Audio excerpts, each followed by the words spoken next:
మీరు ఏ భాషలో చేసినా, భాష మీన్స్ ఏ లాంగ్వేజ్ మూవీ చేసినా గానీ, కొన్ని మెమరబుల్ సినిమాలు మీకంటూ ఉన్నాయి. ఎస్పెషల్లీ తెలుగు విషయం తీసుకుంటే 'బాహుబలి' ఓ మెమరబుల్ మూవీ. అండ్ కన్నడ తీసుకుంటే 'కేజీఎఫ్'. సో, ఆ అవకాశాలు మీకెలా వచ్చినియి?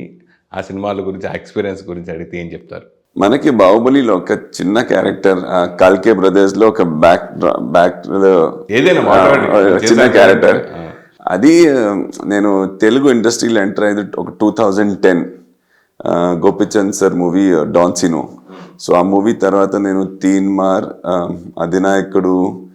సో ఈ మూవీ తర్వాత నాకు ఒక ఆపర్చునిటీ ఇచ్చింది. సో నేను చాలా హ్యాపీ ఉంది.